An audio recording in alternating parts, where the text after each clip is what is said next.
Good morning students, welcome to our YouTube channel Abbas Academy. So in this video you are going to learn the fifth chapter of your 8th standard history, social and religious reforms.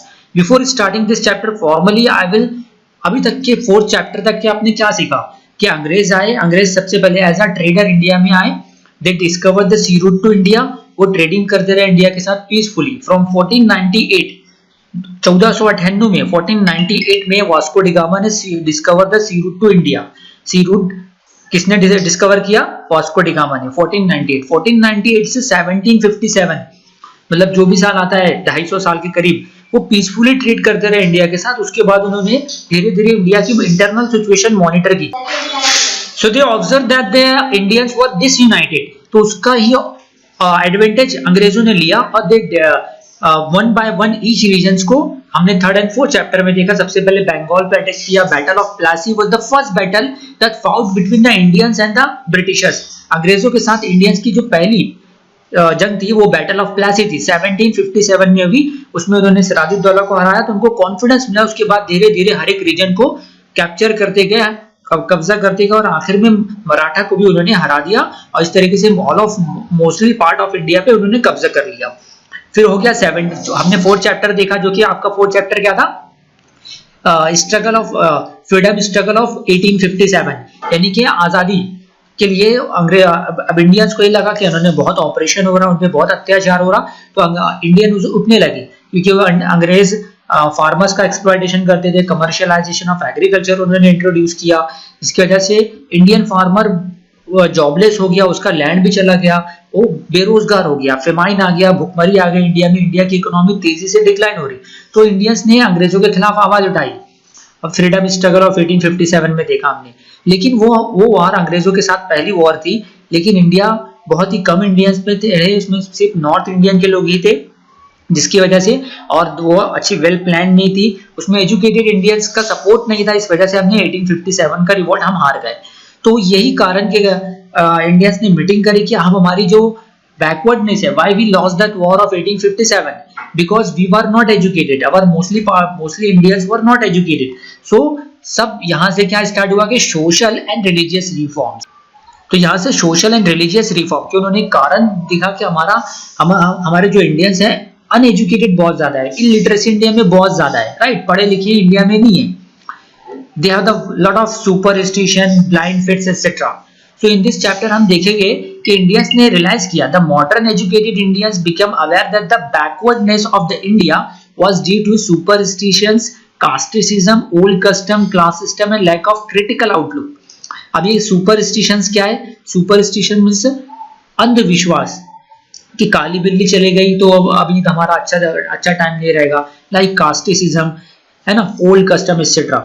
अब एक बात बता दूं कि 1947 में हमको आजादी मिल गई because at that time the our leaders were Mahatma Jyotirao Phule, like doctor Ambedkar, Jawaharlal Nehru, Maulana Azad, Sardar Vallabh bhai Patel, they were all educated. जो जितने भी लीडरों का मैंने अभी नाम गिनाया, they were all well educated and they know how to fight with the Britishers. So उन्होंने उनके सामने, अंग्रेजों के सामने तलवार लेके नहीं गए, राइट। अगर उनको पता था कि अगर वो उनसे झगड़ा करेंगे, लाइक वायलेंस वॉर लड़ेंगे, इसलिए गांधी जी ने क्या नारा दिया? Non violence. गांधी जी हमेशा नॉन वायलेंस का साथ दिए कि अंग्रेजों से अपनी बात मनाओ भूख हड़ताल के जरिए, एजुकेशन के जरिए। तो इस तरीके से हमको आजादी मिली 1947 due to education, due to विद्या, due to literacy level has been increase by Indians, more and more Indians aware of how to read and write. So ये सोशल, इस चैप्टर में हम सोशल एंड रिलीजियस रिफॉर्म कैसे आया ये देखेंगे। अब देखो यहाँ पर एक वर्ड है It was necessary to eradicate the flaws and undesirable tendency for the progress of the country. Flaws मतलब जो undesirable, गैर जरूरी रस्म रिवाज को उन्होंने खत्म किया। अगर हमारे देश को तरक्की करना है, उन्होंने सोचा कि अगर हमारे देश को तरक्की करना है तो अनडिजायरेबल जो गैर जरूरी रस्म रिवाज को खत्म करना होगा। And to create a new society based on the principle of humanity, equality and fraternity.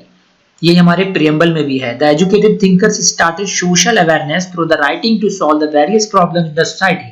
तो ये जो एजुकेशन थिंकर्स थे, उन्होंने लिखना स्टार्ट किया, लोगों को पढ़ाया पहले, तो लोगों को पढ़ना आ गया, तो वो न्यूज़पेपर के जरिए लोगों को जागरूक करते रहे, अवेयरनेस इस तरीके से बढ़ा। And the very important the question में कम What do you mean by Indian Renaissance? The Indian Renaissance means the intellectual awakening in the contemporary society is called the Indian Renaissance. Whenever the word re come ना, re means दोबारा, again, मतलब reform यहाँ पे मिला लिया गया कि the reform of the Indian society. इसका कैसे हुआ? क्योंकि इंटेलेक्चुअल अवेकनिंग, अकलमंदी से लोग जाग रहे थे. कैसे जागे? Because of education, right. तो that is known as the Indian renaissance. अब बिफोर गोइंग टू, अब इस चैप्टर में हम क्या क्या देखेंगे? Lot of, you can see that बहुत सारे जो है सोशल रिफॉर्मर के फोटोज दिए गए, जैसे कि ये राजा राम मोहन राय का है, इनका है. देन हमारे महात्मा ज्योतिराव फुले है, जैसे स्वामी दयानंद है, गोपाल हरि देशमुख है. ये सारे के सारे तो इन्होंने कई जगह क्या काम किया? They are social and religious reform. उन्होंने हमारी सोसाइटी को, हमारे समाज को, हमारे धर्म को रिफॉर्म किया बुरी चीजों से. तो सबसे पहले हम इससे पहले चैप्टर में हमने देखिए the Sati was the very very bad practice that was propagated, that was practice in the ancient during modern time. Sati practice के अंदर क्या होता था? सबसे पहले तो एक बैड फ्लॉस थे, अनडिजायरेबल टेंडेंसी थी. एक छोटी लड़की जो कि 10-12 साल की है, उसकी शादी हो जाती थी 50-60 इयर्स पर्सन से. ऑब्वियसली दैट वो पर्सन है जो है, उसका हस्बैंड जो है जल्दी से मर जाएगा, डेथ जल्दी हो जाएगी, है ना. तब तो क्या होता था कि वो जब डेथ हो गई हस्बैंड की, तो उसकी वाइफ को उसके साथ, उसकी चिता के साथ जिंदा जला दिया जाता था. That is the bad practice known as sati. तो इस बैड प्रैक्टिस को राजा राम मोहन राय ने देखा एंड और इसको रिकमेंड किया. लॉर्ड विलियम बेंटिक जो उस जमाने में अंग्रेज ऑफिसर था, उन्होंने बहुत अच्छा काम किया, एक कानून बनाया जो कि सती प्रैक्टिस को कानूनन जुर्म करार दिया, राइट. तो इस तरीके से सती प्रैक्टिस बैन हुई और उनको रिकमेंडेशन दिया था राजा राम मोहन राय. और राजा राम मोहन राय जो थे one of the great leader of the our modern Indian society. उन्होंने बहुत रिफॉर्म किए. और ना सिर्फ एक लैंग्वेज, जैसे आज हमारे अगर हमारा जो भी रिलीजन है, जैसे कि फॉर एग्जांपल हिंदुइज्म की रिलीजियस जो बुक है गीता है, हम देखिए हम गीता पढ़ते हैं, गीता पे कितना हम फॉलो करते हैं. जो मुस्लिम है उनकी उनकी जो रिलीजियस बुक है वह है कुरान शरीफ जिसे कहते हैं. तो हर एक रिलीजन और उनकी रिलीजियस बुक जो है वो अच्छी बातें सिखाती है, उसको हमको फॉलो करना चाहिए स्ट्रिक्टली. तो हमारी जो लाइफ रहेगी बहुत ही ब्राइट रहेगी. तो ना सिर्फ उस जमाने में देखो, राजा राम मोहन राय ने he had studied many languages and religious, बहुत सारी जुबानें, बहुत सारी लैंग्वेजेस एंड रिलीजियस की स्टडी की. Through his ideology and Advaita philosophy, उनका जो प्रिंसिपल था कि मोनोथेइज्म, कि गॉड सिर्फ एक है ना. हिंदू सोसाइटी में क्या कि गॉड बहुत सारे हैं, तो गॉड सिर्फ एक है, उनका मानना था. And caste and class equality, protest against the rituals मतलब जो रस्म है, protest against the rituals and following the way of prayers way the principle of Brahmo Samaj. यानी कि उनका काम क्या था कि जो प्रोटेस्ट अगेंस्ट द रिचुअल्स, जो गैर जरूरी रस्म है उसके खिलाफ खड़े होना. Following the way of prayers way the principle of Brahmo Samaj. He oppose the practice of sati. उन्होंने सती प्रैक्टिस, जो कि कितनी बुरी प्रैक्टिस थी हमने देखा, चाइल्ड मैरिज, पर्दा, and he promoted the widow remarriage. उसके बाद उन्होंने सती को बैन करवाया. और उसके बाद से जैसे कि जो वीडियो हो जाएगी तो उनकी रीमैरिज हो. एंड फीमेल एजुकेशन को बहुत प्रमोट किया उन्होंने, क्योंकि उस जमाने में आज है कि बॉयज एंड गर्ल्स एक ही क्लास में साथ में एजुकेशन हासिल कर रहे हैं, लेकिन उस जमाने में फीमेल्स को, girls were denied to get education. बहुत, क्योंकि एक कहावत है कि इफ, अब हम आगे देखेंगे इसमें हमारे अपने जो महात्मा ज्योतिराव फुले, कि महाराष्ट्र में आप रहते हो तो महाराष्ट्र के हर एक सिटी में आप देखोगे कि महात्मा ज्योतिराव फुले के नाम से या तो सड़क मिलेगा, एरिया मिलेगा, मोहल्ला मिलेगा, या तो उनका स्टैचू मिलेगा, हर एक गांव हो या शहर हो. क्यों हम याद करते हैं महात्मा ज्योतिराव फुले को? क्योंकि Mahatma Jyotirao Phule has established the first girls school in Pune in India. पूरे इंडिया में जो पहला गर्ल्स स्कूल था, लड़कियों का पहला स्कूल था, वो महात्मा ज्योतिराव फुले और उनकी वाइफ के साथ मिलकर, उनकी जो वाइफ थी सावित्रीबाई फुले के साथ मिलकर उन्होंने पहला गर्ल्स स्कूल पुणे में खोला. तो इन्होंने बहुत अच्छा काम किया, इसलिए इसकी ये वजह से हम उनको याद करते हैं. क्योंकि उस जमाने में लड़कियों को विद्या दी नहीं जाती थी, उनको सिर्फ ये माना जाता था कि वो सिर्फ घर का ही काम करे. अब उसके बाद देखते हैं महात्मा ज्योतिराव फुले, सत्य शोधक समाज. सत्य मीन्स ट्रुथ, शोधक मीन्स सर्च, मतलब ट्रुथ को सर्च करना, सच का तलाश करना. क्योंकि उस जमाने में बहुत सी अंधविश्वास थे, गलतियां थी. तो महात्मा ज्योतिराव फुले ने एक जो समाज बनाया, सत्य, सच, शोधक, सच को सर्च करने वाला समाज. महात्मा Jyotirao Phule started the Satya Shodhak Samaj in 1873. Satya Shodhak Samaj worked on the principle of formation on the basis of equality. कि समाज में इक्वालिटी रहे, समाज में सब बराबर है, क्योंकि उस जमाने में क्या होता था, आज भी आप सुनते हो कि दलित को अनटचेबल माना जाता था। इवन दलित के साथ जो अपर कास्ट लोअर कास्ट बहुत चलता था। आज के जमाने में ये कानूनन जुर्म है। हमारे आजादी के बाद कानून बना कि दलित को अगर कोई अनटचेबल कहता है कि तू लोअर कास्ट का है तो ये कानूनन जुर्म है, राइट। तो उनका मेन प्रिंसिपल क्या था कि हर एक समाज हर कोई बराबर है, कोई छोटा नहीं कोई बड़ा नहीं। They advocated the education among the depressed class and women. तो डिप्रेस क्लास यानी कि जो लोअर कास्ट के पीपल को डिप्रेस क्लास भी कहते थे और अनटचेबल्स भी कहते थे, और उनको ये उनके साथ इतना अत्याचार होता था, जुल्म होता था कि उनको कॉमन टेम्पल में एंट्री नहीं थी। लोग जहाँ से पानी पीते थे वहाँ पे उनको पानी नहीं पीने दिया जाता था। इवन महात्मा ज्योतिराव फुले ब्राह्मण थे, लेकिन उन्होंने दलित को अपलिफ्टमेंट के लिए बहुत अच्छा काम किया।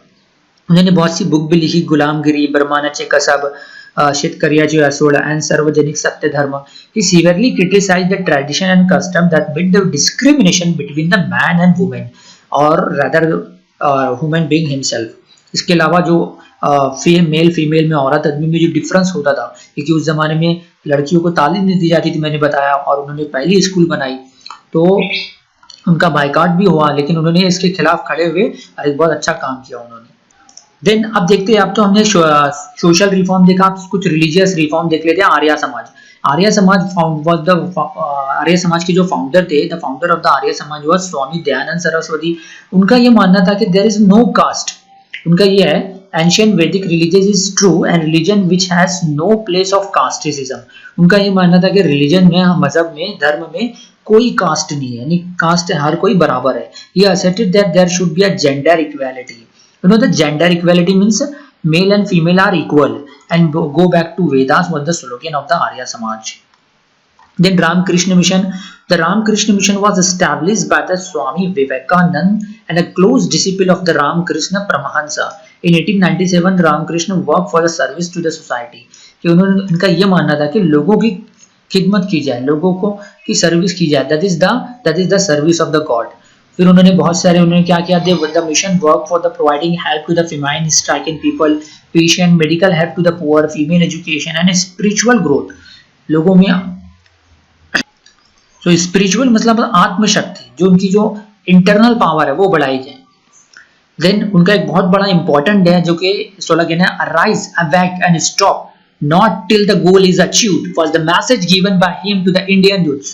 कि उन्होंने शिकागो में, अमेरिका में जाके उन्होंने एक लेक्चर दिया था स्वामी विवेकानंद ने, कि उठो, जागो, और जब तक कि ना रुको नहीं, जब तक कि तुम्हारा मकसद, तुम्हारा गोल तुमको मिल जाए, राइट। क्योंकि उस जमाने में ये एक्चुअल में इनका मेन मोटिव क्या था, अंग्रेजों से आजादी दिलाना, लेकिन वो पिच तैयार कर रहे थे। ये जानते थे पहले हमको इंडियंस को एजुकेटेड बनाना है, right.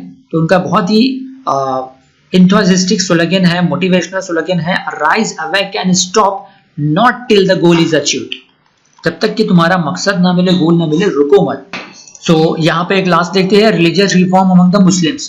Abdul Latif started the social reform among Muslim community and he established the Mohammedan literary society in Bengal. और फिर उसको आगे बढ़ाया। Sir Syed Ahmad Khan founded the Mohammedan Anglo Oriental college. It later the developed to the Aligarh Muslim university. आज भी जो Aligarh Muslim university, Aligarh city UP में है, वो उन्होंने आज से मतलब 300 साल पहले उन्होंने बनाई थी, तो आज भी वो है।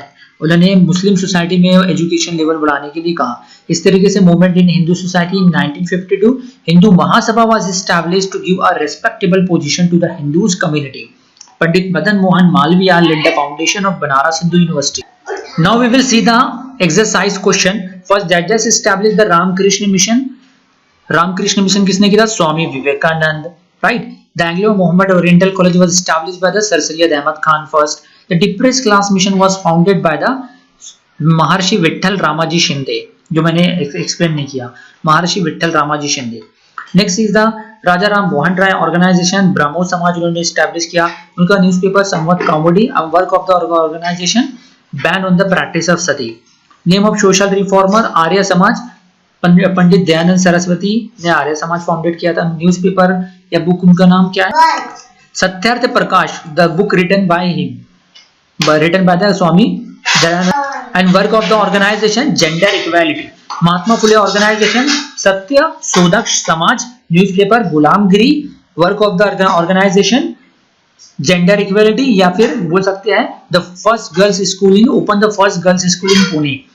Next question, the social and religious reform movement began in India because the educated Indians came to know the backwardness of India lies due to the lot of superstition and illiteracy among Indians. So that social and religious reform movement began in India.